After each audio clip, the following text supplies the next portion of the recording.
Hey, I recorded this video a while ago, but the sound was absolutely awful. So I asked a guy to come help me redo this video. Stick your head in here, Rich. Say hi.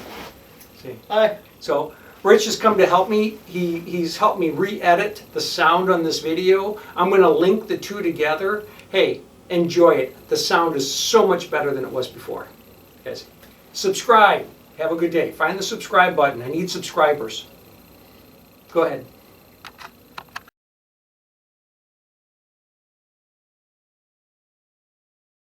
This looks all damaged. You could probably get this stuff pretty cheap if you're looking to buy stuff. But this is 1/4 inch. Drywall comes in 1/8 inch increments. You got 1/4 inch, 3/8, 1/2 inch, 5/8, 3/4 inch drywall. 3/4 inch drywall is usually called shaft board, and it's for the inside of elevator shafts. So this purple stuff right here, that's 5/8 fire code. You've got some green board up here. They don't make green board so much anymore. They call it mold tough. It's mold resistant and water resistant. And that's what you're looking for. What size do you need? Do you need, a lot of times if I'm laminating on top of really bad stuff, I like to use 1/2 inch drywall because even 1/4 inch or 3/8 might follow the stuff. With 1/2 inch, you can try to keep it flatter. But looks like they have a whole bunch of different damaged drywall in here. But here you can get lightweight gold bond. They carry USG. This is Georgia Pacific. International gypsum. This is national.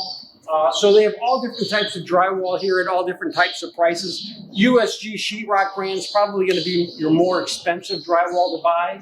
That's what I prefer. It just, I have less defects in it, and that's what I use. But on a big house, if you're trying to save a few dollars, you might want to try Georgia Pacific, Celotex, Gold Bond, try something. And if you can look through there and see that drywall over here, here's the damaged section. That's all of the good drywall over there.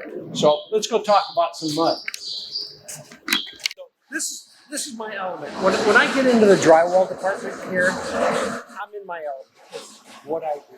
And this is where I can hang out. I could not tell you how many times I've walked into areas like this and people are like, what's this? And they're reading it. And I just ask them, do you need a hand? You need some explanation of what needs to be done here? And they're like, yeah. So I just talked to them about the different products, what all of the different products are, what they're made for. This is a lightweight joint compound. Again, this is a topping compound, the exact same as this, all-purpose lightweight, but this is a mold control. Like I said, this is mold control. This is not. Dust control. The one thing about this, I got to tell you about this. When they came out with this, again, they brought me out a whole bunch of this so I could try it before they put it on the market. And I'm using this. This is their old +3. Their old +3 was just like this, exactly like this. But then they started crushing it finer to give it a better finish. And by doing that, you had to switch from 120 or 100 grit paper to 150. That's what they recommend is 150 now. I don't use 150. I use 120 grit, and I just sand it lighter than I normally do. But this does control the dust. When you sand this, it just goes straight down. But the finish isn't nearly as smooth as your +3 finish, just the regular +3. So this is a much nicer finish than the dust control. The particles are bigger in the dust control. That's why it settles down. So what about pricing? Pricing, you can see the different pricing. Here, this is $12.99 for a 5-gallon bucket. That's not bad. But you know what? When you're buying pallets of it, this is $9.99. So it's $3 cheaper for a box like this. So when you're throwing a pallet in there, a pallet is 40 boxes into a house. So you're talking 40 times 3. It adds up. And when you start adding it up to a lot of houses over a year's time, you're going to save by not putting it in the buckets, not getting the buckets. So, sorry. So pricing, I usually buy it in the boxes. unless I start running low on buckets. And then I usually just get the all-purpose in buckets. I grab the all-purpose there, the green ones, and I'll grab those. This is the material that I use most of the time, is this right here, the real Durabond, the easy sand stuff up there, and the all-purpose in the green buckets or the green boxes. Where are the green box? Right here. Or this.